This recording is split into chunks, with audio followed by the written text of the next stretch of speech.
Hai, Assalamualaikum warahmatullahi wabarakatuh. Pagi, sahabat, kita ketemu lagi minggu ini dalam story cerita seputar anggota APARI.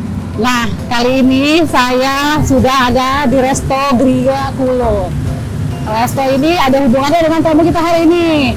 Aku hari ini mau ketemu dengan salah satu pimpinan broker insurance dengan sebegitu banyak aktivitasnya dia di insurance sebagai pimpinan, lalu dia juga sebagai Dewan Pengawas Aparindo.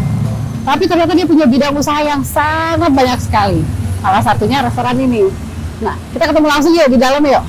Kita langsung interview. Let's go.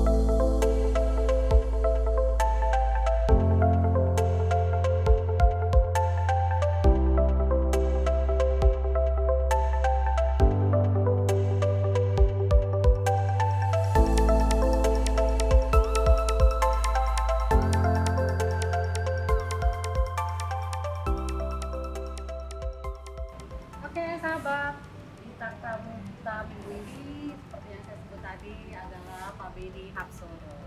Pak Beni, apa kabar Pak? Baik, Mbak Rania, selamat pagi, sehat, puji Tuhan. Apa kabar? Baik Pak, baik. Mas Bambang? Alhamdulillah, salam sehat. Salam sehat. Om Beni. Siap. Iya. Jadi kita sambung aja ya Rania ya. Jadi Sobat Story sudah sering dengar banyak cerita mengenai tokoh kita satu ini, Om Beni ya. Jadi tadi Rania sudah sebutkan kita lagi ada di restoran Gria Kulo. Gria Kulo punya Om Beni ya. Iya. Jadi gini Om, sepertinya kita punya banyak pertanyaan nih Rania. Banyak, soalnya sesuai dengan usahanya Pak Beni ini yang banyak sekali.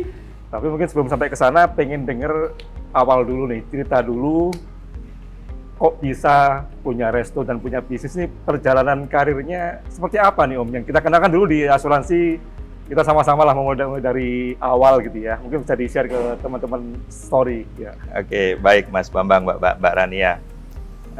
Kalau perjalanan awal karir di asuransi dulu, tahun 96 mulai kerja. Pertama kali di asuransi Dan Mitra sebagai junior staff underwriting.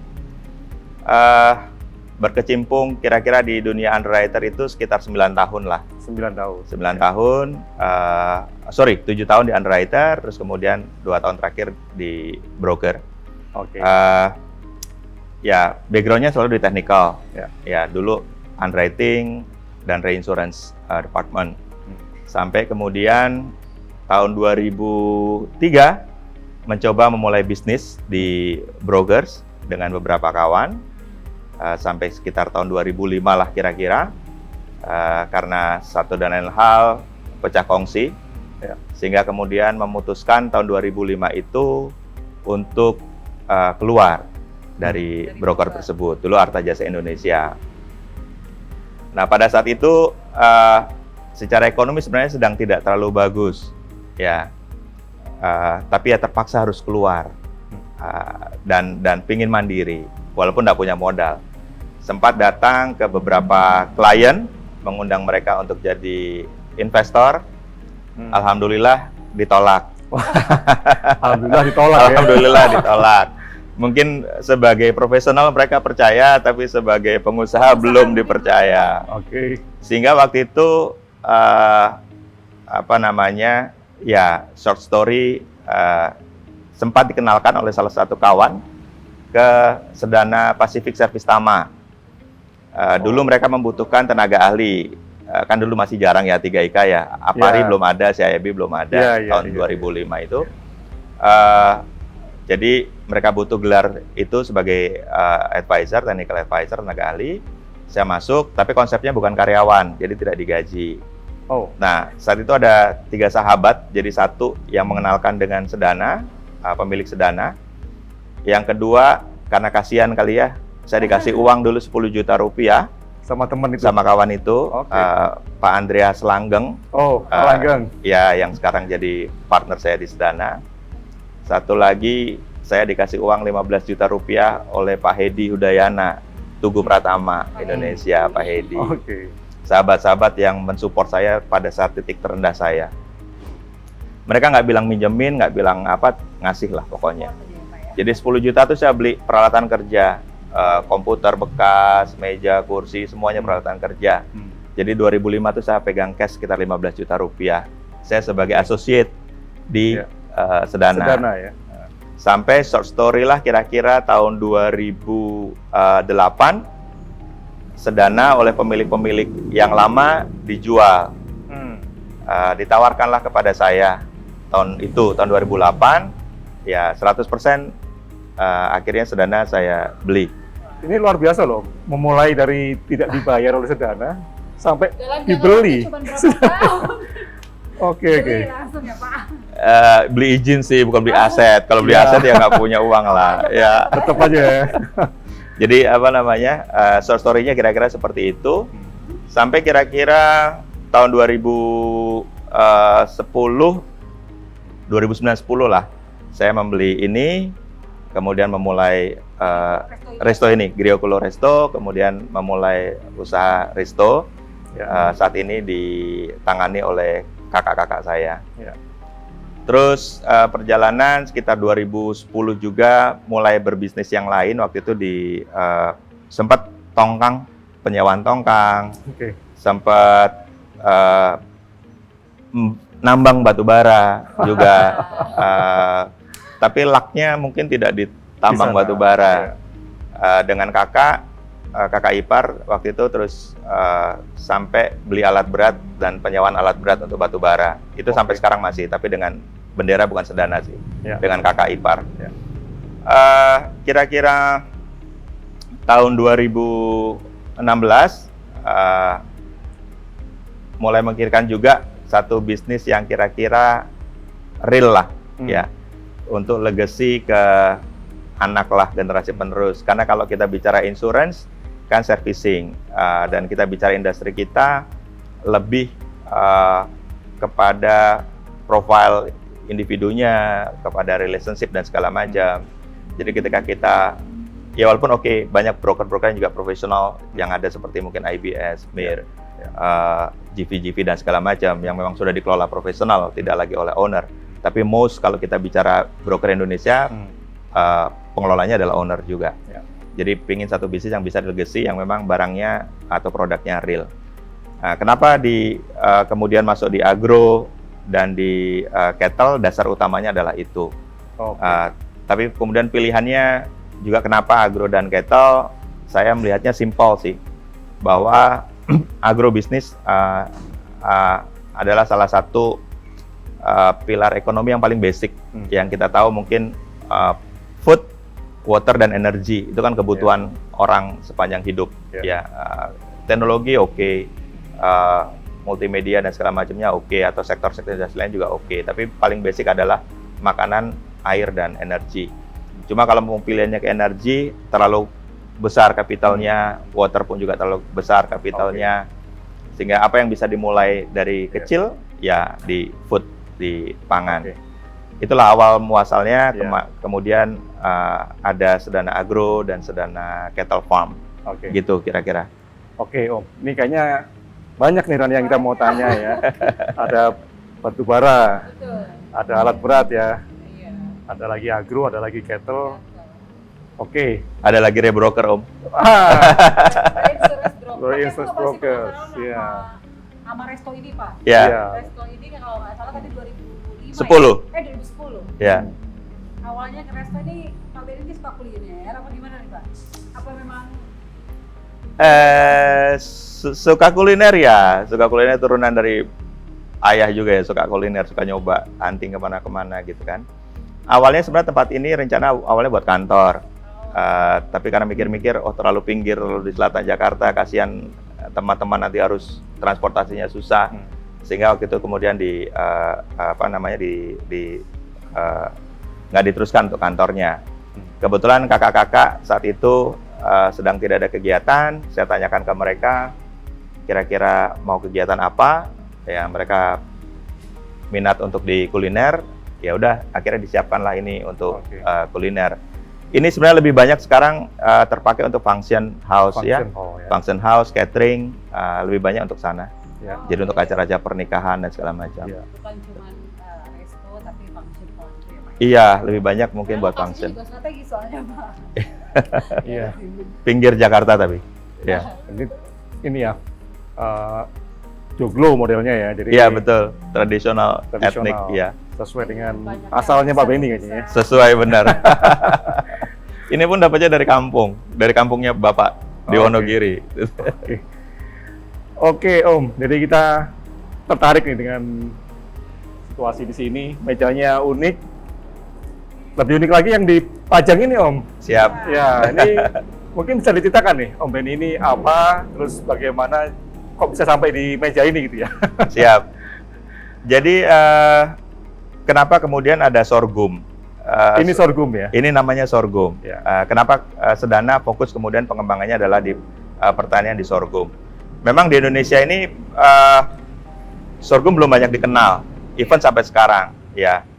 Tapi kalau kita lihat basisnya adalah riset. Sebenarnya tim saya yang sudah mulai riset itu tahun 2012.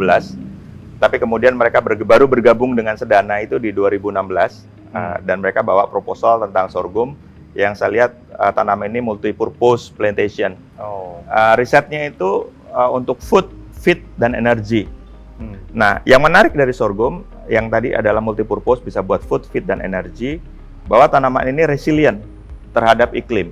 Tangguh ya. Ya, tangguh terhadap iklim, dan ramah terhadap lingkungan karena membutuhkan air sangat sedikit.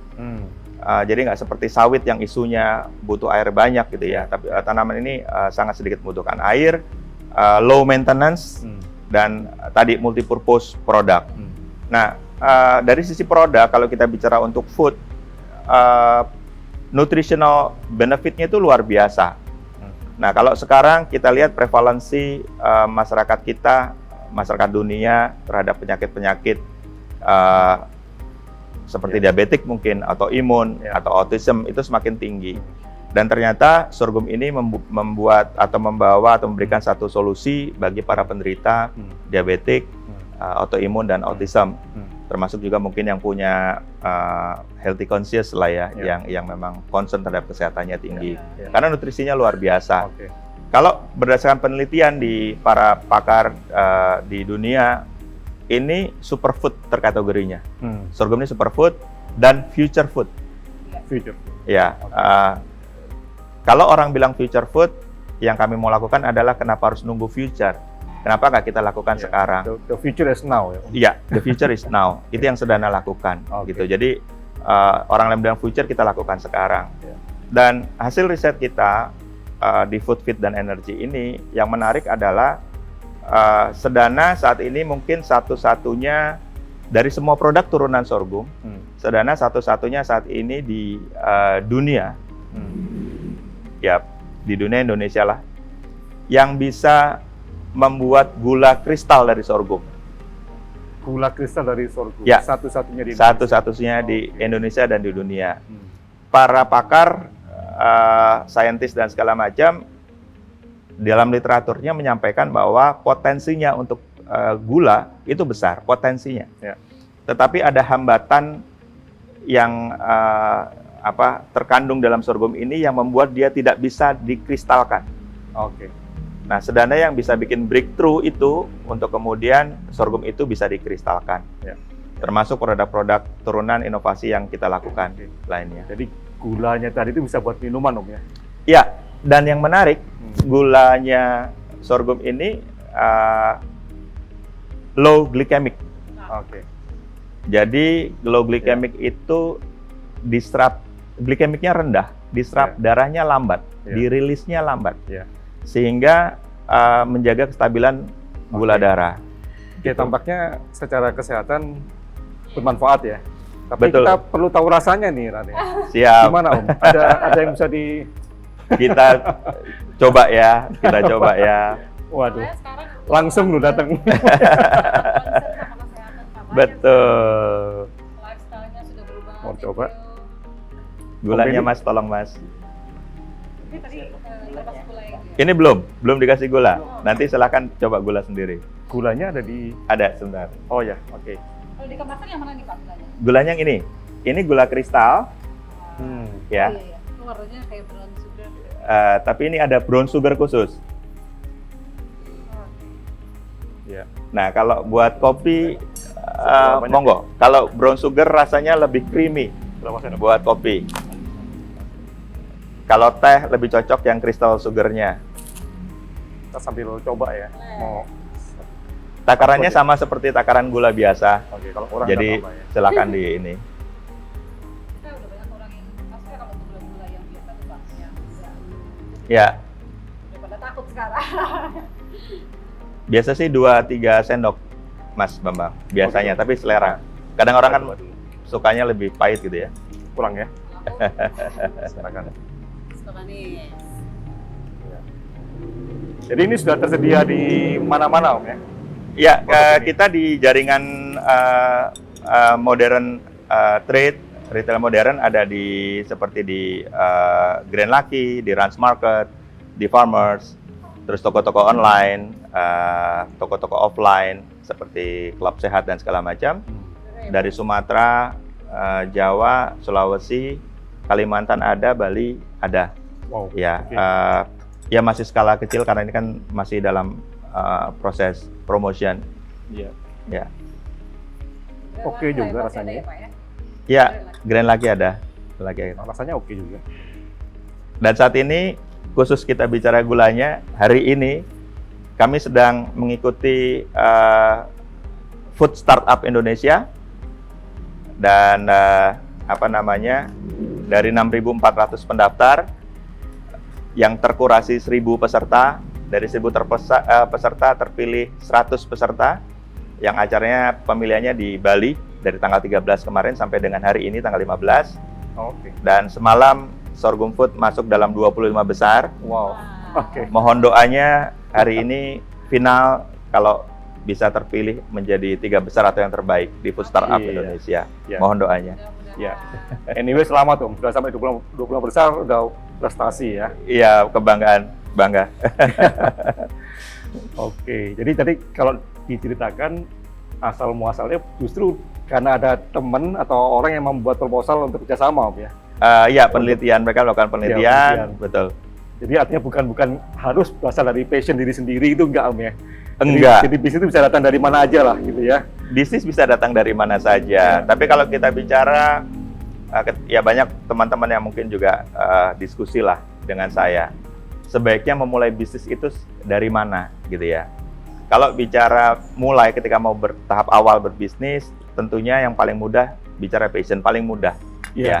Karena dengan passion nggak ada border lagi di kita, nggak Ya. ada barrier lagi di kita untuk Ya. kita berkarya, berkreasi. Ya. Satu harus ada paling tidak passionnya. Yang Ya. kedua ada knowledge-nya, ya, ada knowledge-nya. Karena knowledge menjadi penting supaya tidak start from zero juga, ya. Nah, tapi bukan berarti ketika passion tidak ada maka tidak bisa, Ya. ya. Ya. Atau teknologi knowledge belum ada, bukan berarti juga tidak bisa. Ya. Ya. Ya kayak seperti saya sebenarnya tidak punya expertise kan, tidak punya background di pertanian peternakan, tapi kita bisa berpartner dengan kawan-kawan Ya. yang lain yang punya knowledge, know-how dan segala macam technically, ya kita bisa kerjasama dengan mereka. Oke. Gitu. Iya. Jadi itu Smart Story ini suatu produk yang sangat baik untuk kesehatan dan dari anggota kita juga nih. Jadi ada inspirasi bahwa bisnis bisa dari mana saja tadi disampaikan, tapi memang harus ada riset, ada knowledge supaya successful bisnisnya. Gitu. Betul, Ya. Mas. Jadi kita ucapkan selamat untuk startup competition-nya. Mudah-mudahan hari ini ada kabar baik gitu ya. Amin, amin. Yang terbaik. Amin. Iya. Amin. Jadi artinya nggak main-main nih bisnisnya ya. Bukan hobi lagi sih Pak. Ini udah bisnis. Iya. besar. Iya. Nah, ada yang lain lagi kan Om? Ya selain kita bicara agro, juga yang tadi disampaikan kettle ya. Betul. Nah ini kan hal yang beda lagi nih. Mungkin bisa Betul. ceritakan kok bisa sampai ke kettle asalnya karena passion atau karena ada penawaran untuk kerjasama juga gitu. Kalau lebih keinginan. Kalau di kettle, awalnya sebenarnya pinginnya di kettle, di peternakan. Jadi ketemu kawan-kawan tim ini sebenarnya mau menggunakan sorghum ini sebagai feed bahan pakan untuk kettle-nya. Tapi kemudian ketika berdiskusi, saya melihat bahwa ini bisa menjadi satu integrated farming. Satu pertanian yang terintegrasi antara sorghum dengan cattle. Jadi selain tadi food dan feed-nya, memang sorghum bisa untuk feed. Waste dari pengolahan pangan ini itu bisa jadi bahan pakan Untuk sapi tadi. untuk ya? sapi. Jadi untuk penggemukan, apakah sisa hasil penggilingannya untuk gula atau sisa hasil penggilingan berasnya itu bisa dibuat untuk pakan sapinya. Nah, limbah dari sapi, kotorannya sapi akan kembali ke lahan pertanian sebagai pupuk. Jadi zero waste konsep. Jadi integrated farming seperti itu. Circle ya. Betul. Nah, konsepnya dasarnya adalah itu. Nah, baru di Oktober ini kami juga start new unit bisnis untuk domba kambing potong dan domba kambing perah. Karena memang tim kita basisnya adalah di riset. Jadi kita cukup kuat di risetnya. Jadi basisnya adalah itu semua. Jadi ketika pengembangan unit ini selalu basisnya adalah riset. Nah, satu hal yang mungkin membedakan, walaupun kami new kid on the blocks di cattle farm, kalau kita bicara sapi, pemainnya sudah giant ya, dengan populasi yang puluhan ribu, ratusan ribu dan segala macam, dengan investasi yang ratusan miliar dan triliunan. Memang betul-betul capital intensif di sapi ini. Kita masih kecil lah skalanya. Kapasitas kita sekarang paling kalau di sapi baru sekitar 750-800 ekor. Iya.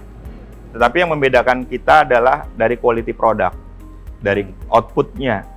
Konsepnya sekali lagi integrated farming. Dengan integrated farming ini maka akan dicapai namanya low cost farming. 70% biaya produksi dari peternakan adalah pakan. Nah, bagaimana kita ngeran farm ini dengan biaya pakan yang murah, dan salah satunya dari sorghum. Ya, dengan adanya sorghum kita punya menekan biaya pakan. Satu sisi low cost, tapi high output. Yang menarik dari hasil riset kami, performance sapi-sapi kami ini itu above average. Kalau kita bicara sapi-sapi import yang mungkin banyak dikenal, kalau di sapi itu industri sapi yang dilihat adalah karkas. Karkasnya berapa? Itu standar performance. Dan yang kedua adalah ADG, average daily gain-nya itu berapa. Kita lebih fokus kepada karkas. Sapi-sapi BX, sapi-sapi import itu karkas yang ada sekarang di market ini paling di 47-50% karkas dari bobot hidupnya. 47-50% dari bobot hidup. Sapi-sapi lokal mungkin standarnya kira-kira dari 50-54% performance-nya, karkasnya.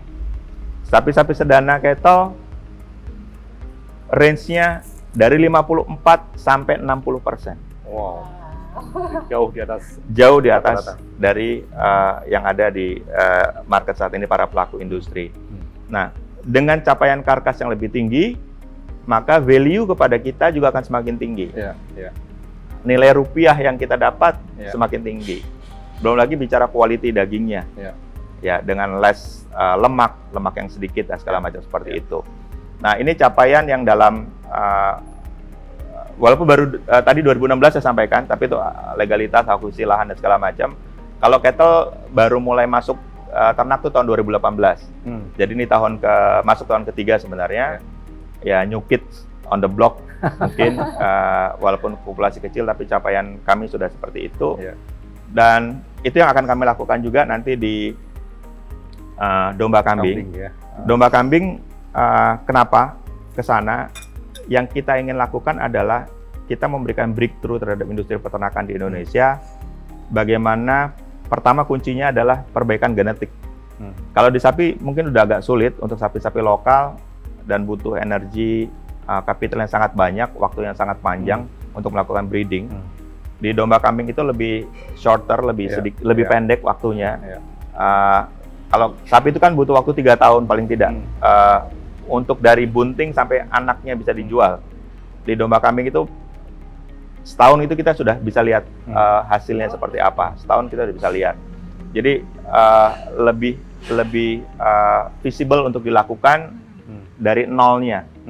Jadi di domba kambing ini pun juga yang tadi sorghum sama peternakan sudah integrated. Ya. Di domba kambingnya pun kita lakukan integratednya. Oke. Jadi dari breeding, rearing, weaning, fattening, dan milking. Jadi itu dalam satu konsep integrated farm. Mungkin ke depan yang akan kita lakukan dan Sedana mungkin juga satu-satunya, walaupun untuk domba kambing potong, manajemen yang akan kami lakukan seperti manajemen di perah. Oke. Gitu. Iya. Kira-kira begitu, Iya. Mas Bang. Tadi ada yang menarik ya Ran ya, waktu disampaikan ternyata ini integrated gitu ya. Sorghumnya buat sapi, sapinya ada kotoran, kotorannya buat sorghum gitu. Betul. Nah kira-kira pola seperti ini apakah memang lazim di industri yang untuk agro seperti ini atau baru pertama dilakukan oleh grupnya Sedana ini?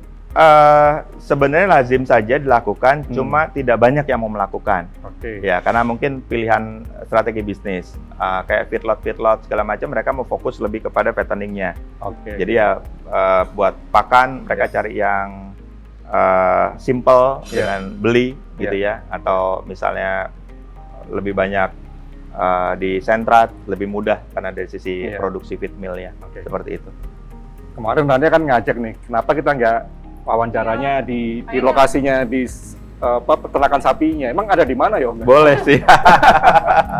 Lokasinya di Jombang. Oh di Jombang. Jawa Timur, betul. Oh. Mendekati sorghum sebenarnya, karena tadi kan konsepnya integrated, jadi ya mesti di satu daerah. Semuanya di wilayah sana sama. semua ya? Semua di sana. Oh, sih. Kedepannya sih berharap bahwa di Jombang ini menjadi pusat risetnya Sedana. Nanti tinggal duplikasinya atau multiplikasinya ke daerah-daerah lain lebih gampang. Jadi small but But big. banyak. Dikit lagi sih Pak. Tapi mungkin sahabat Gitu. banyak yang ini Pak, tadi yang pikiran Sedana gitu kan, Sedana Group, mungkin mereka tadi yang konsepnya broker, ternyata kan reinsurance, ternyata firm, katanya wah banyak ternyata. Kecil-kecil, Mbak. Iya. Gini Om, jadi kita udah bicara sampai sejauh ini ya, tapi masih ada yang mengganjal di awal tadi ya, mengenai perjalanan tadi ya. Oke. Jadi artinya apa sih kira-kira rahasianya ya? Artinya dalam waktu yang singkat, yang tadinya, mohon maaf nih, mungkin dalam tanda kutip, nobody gitu ya, terus become somebody in the short terms gitu. Itu apa yang bisa dibagi ke teman-teman story gitu? Di-share lah. Ini beramal, sharing. Ya, sebenarnya saya tidak pernah berpikir untuk menjadi entrepreneur ya. Jangankan jadi entrepreneur, jadi marketing saja saya nggak pernah merasa punya talent. Jadi ketika awal-awal di perusahaan asuransi, saya nggak pernah mau dikasih posisi sebagai marketing. Apakah kepala cabang segala macam, bukan takut target, enggak. Tapi lebih kepada ngerasa nggak punya bakat marketing. Iya, jadi nggak ada passion marketingnya, nggak punya talent. My blood is not marketer gitu ya. Itu konsep terus ada di dalam kepala saya sampai tadi tahun 2005 yang saya dipaksa. Jadi waktu saya join 2003 dengan teman-teman bikin broker itu pun saya tetap back office. Karena kondisi saya dipaksa, kondisi ekonomi dan segala macam, saya harus jadi marketer. Dulu makan siang aja nggak bisa, saya nggak punya duit sama sekali. Yang banyak suka traktir, Pak Langgeng tuh yang suka traktir. Kalau nggak ada Pak Langgeng, saya nggak bisa makan siang itu. Pak Langgeng, hebat Pak Langgeng. Jadi pertama mungkin adalah niat sih. Saya percaya ya kalau dalam agama kami ada satu burung di udara saja bisa hidup kan, ya karena kasih Tuhan. Saya punya keyakinan itu, jadi saya tidak pernah takut. Saya orang yang tidak pernah takut untuk susah gitu, karena saya juga awal juga dari zero kan. Jadi niatnya baik, prosesnya baik, maka hasilnya baik. Itu salah satu filosofi yang saya pegang. Niat baik, proses baik, hasilnya baik. Ya kalau kebanyakan orang baru hanya melihat dari result tanpa melihat dari proses dengan cara apapun dan segala macam. Iya mungkin dari mata manusia tapi di mata Tuhan nggak seperti itu kan sebenarnya. Jadi itu awalnya gitu, yang ini. Terus kemudian ada satu filosofi juga yang lain yang kemudian jadi tagline kami di grup Sedana ini adalah think big, start small, move fast. Jadi berpikirlah untuk besar. Besar, ya. Dari awal tuh kita jangan takut untuk punya mimpi yang besar. Walaupun kita tidak punya, ya. Makanya yang kedua itu adalah start small, ya. Jangan menunggu punya dulu, baru mulai. Ya. Jadi nggak apa-apa kita baru punya sedikit, kita baru bisa mulai kecil, nggak apa-apa, mulai. Gitu. Karena ketika kita tidak berani untuk memulai, possibility keberhasilannya berapa? 0 kan? Ya. Kalau kita berani mulai, masih punya 50-50, bisa berhasil, bisa gagal. Ya. Makanya saya punya satu prinsip atau filosofi, ya start small tadi, tidak nunggu besar dulu. Kemudian move fast, Ya. kita bergerak cepat. Yang tadi saya sampaikan bahwa selain passion ada knowledge, Ya. ada teknologi dan segala macam. Nah, saya memang punya karakter juga orang yang senang melakukan satu breakthrough, satu yang berbeda, nggak mau biasa-biasa saja, nggak mau yang orang lain lakukan, saya nggak mau lakukan itu. Ya. Kalau bisa kita lakukan yang lebih baik lagi. Itu juga satu prinsip yang saya juga inikan kepada seluruh tim untuk bisa terus melakukan breakthrough seperti itu. Saya challenge terus mereka seperti itu. Makanya kita nggak berhenti, terus riset dan segala macam. Itu sih Om yang mungkin bisa saya sharing terkait dengan filosofi bisnis atau prinsip bisnis yang kita lakukan. Oke. Gitu. Makasih banyak di sharing. Jadi kita punya banyak take away nih ya. Apa aja? Coba. Think big, start small, move fast. moving very fast ya. Juga kadang-kadang kita perlu juga push our limit ya. Betul. Jadi push our limit, jadi jangan mudah menyerah. Kita pun bisa kalau Betul. dalam kondisi yang terjepit kita kalah ya. Jadi ada sesuatu yang mendorong kita untuk bisa melakukan apa yang selama ini kita pikir kita tidak mampu gitu. Betul. Seringkali kan justru dalam kondisi terjepit itu ada energi ya. yang Maybe, terdalam, yang tersimpan, yang bisa keluar. Yes. Walaupun sebisa mungkin nggak perlu tunggu terjepit dulu baru dikeluarin gitu kan ya. Terpaksa. Betul. Iya, iya. Pak, tapi kalau dengan segala kesibukan ya, dari ini aja perusahaan kan, waktu buat keluarga gimana nih Pak? Waktu keluarga ya Bayanginnya soalnya kayak penuh banget ya. tetap quality time lah ya. Kalau dibilang kan ada yang enak jadi pengusaha punya waktu luang dan segala macam, enggak sih sebenarnya gitu kan. Justru kan energinya, pikiran segala macam 24 jam.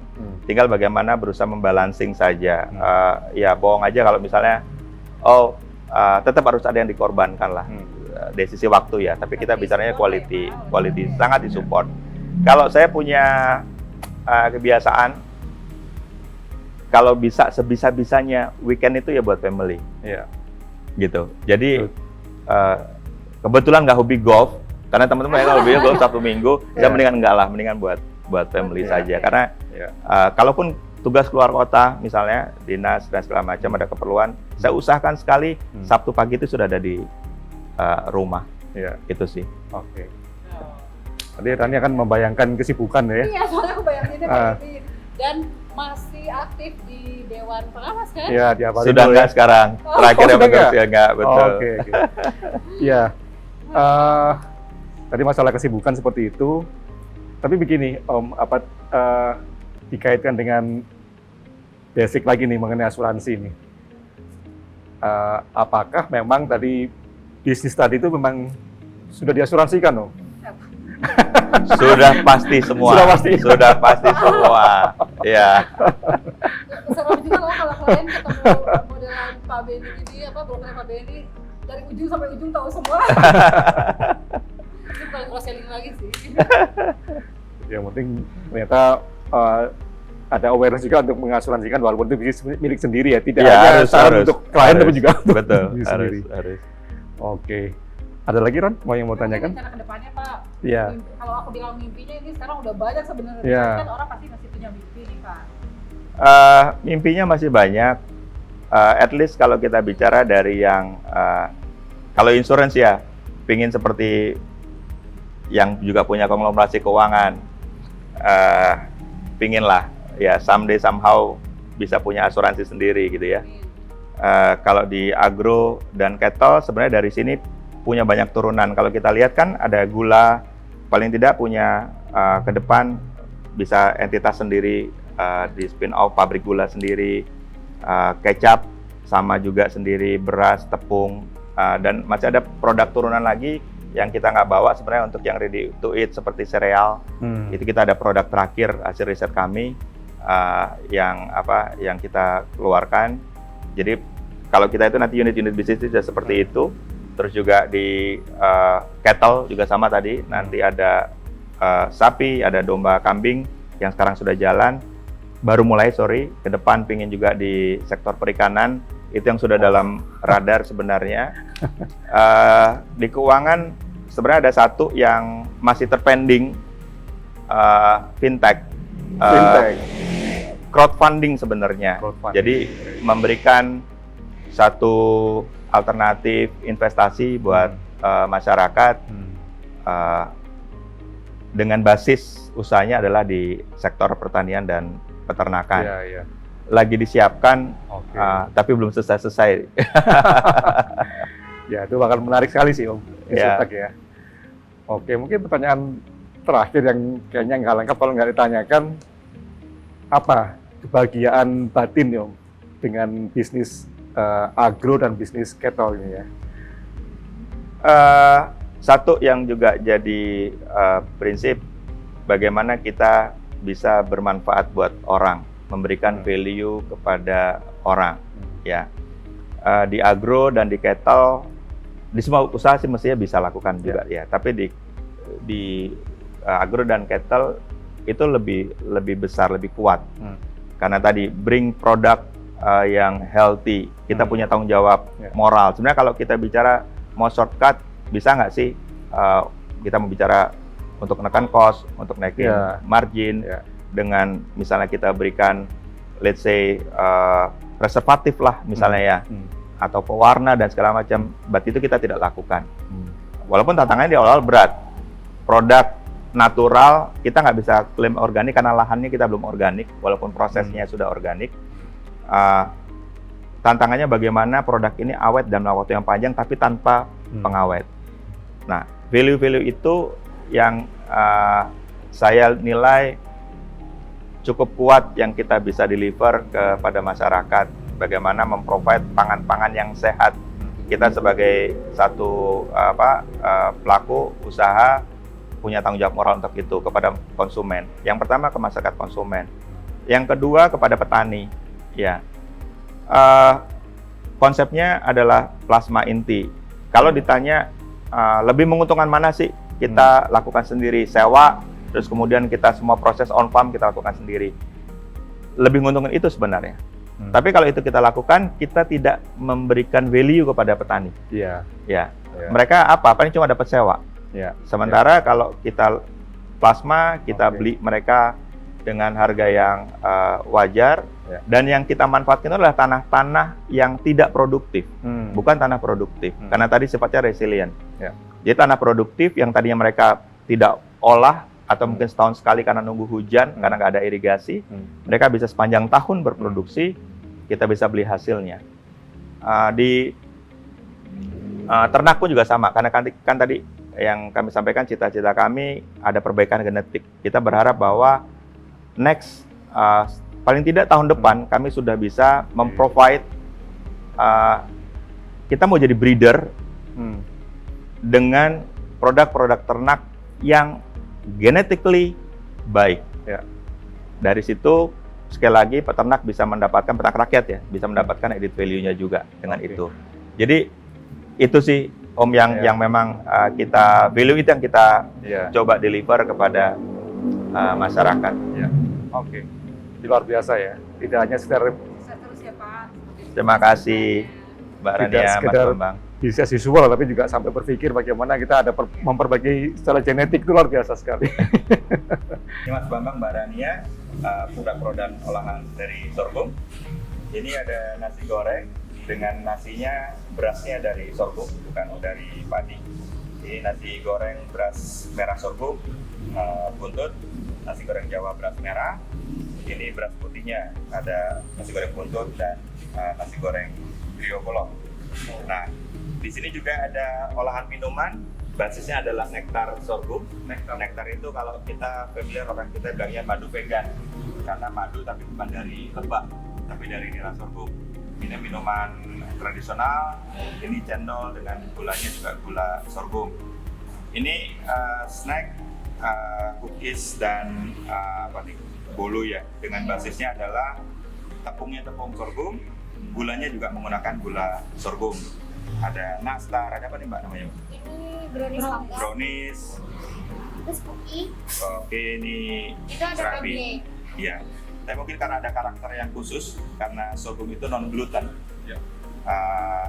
Dia nggak ngembang seperti terigu, gitu ya. Jadi memang pengolahannya teknisnya lebih khusus lah, gitu. Silahkan dicoba khasnya sorghum. Semoga bisa menikmati. Terima kasih.